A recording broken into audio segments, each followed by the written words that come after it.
آج کا جو ہمارا ٹاپک ہے وہ کینسر کے بارے میں ہے۔ آپ کو آگاہی دینا کہ کینسر کیا ہوتا ہے، اس کی وجوہات کیا ہوتی ہیں، اس کی علامات کیا ہوتی ہیں۔ سب سے پہلے کینسر کو دیکھ لیتے ہیں۔ کینسر کیا ہوتا ہے؟ یہ آپ کے جسم کے ہی سیلز ہوتے ہیں جو کہ اب نارمل ہو جاتے ہیں، آپ کے کنٹرول میں نہیں رہتے، ورنہ آپ کا پورا جسم ایک طریقے سے چل رہا ہے۔ ہر آرگن کا اپنی حدود ہے، اتنے ہی وہ سیلز اگر پرانے مر رہے ہیں تو اس کی جگہ پہ نئے سیل اتنے ہی بنتے ہیں۔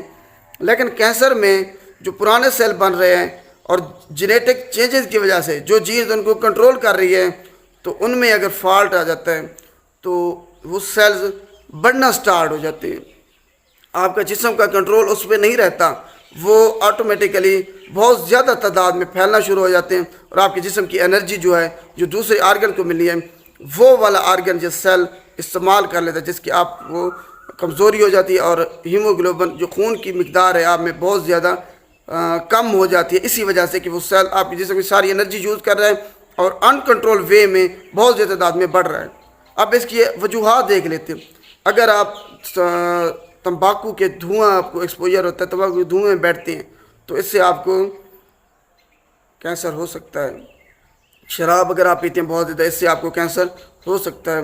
آلودگی کینسر کا سب سے بڑا سبب ہے، اس میں خطرناک کیمیکل شامل ہیں۔ الٹرا وائلیٹ ریڈیشن، چاہے وہ سورج سے آ رہی ہوں یا پھر اٹامک سینٹر سے، وہ آپ کو کینسر کاز کر سکتی ہیں۔ اس کے علاوہ اگر آپ کیمیکل فیکٹریز میں کام کرتے ہیں، جو سائنسدان ورکرز ہمارے خطرناک کیمیکل جیسے کہ ایسبسٹاس یا بنزین سے آپ کا ایکسپوجر ہوتا ہے، تو آپ کو کینسر ہو سکتا ہے۔ اگر انفیکشن جیسا کہ ہیپیٹائٹس بی، سی یا ہیومن پیپلوما وائرس اگر آپ کو ہوتا ہے تو اس سے بھی کینسر ہو سکتا ہے۔ اس کی علامات دیکھ لیتے ہیں۔ آپ کو تھکاوٹ ہوگی، کام کرنے کا دل نہیں کرے گا پورے جسم میں، خاص طور پر ہڈیوں میں، اور آپ کی جو پیٹ ہے ادھر درد ہوگا بہت زیادہ، اور آپ کے جو آرگنز ہیں، جو پیر والا حصہ ہے جسم پہ، ادھر سوجن ہوگی یا وہ حصہ پھیلا ہوا ہوگا، خاص طور پہ گردن میں اور آرم پیٹ آپ کی بغل میں۔ ویکنس ہوگی آپ کو بہت زیادہ۔ تو یہ اس کی علامات ہیں۔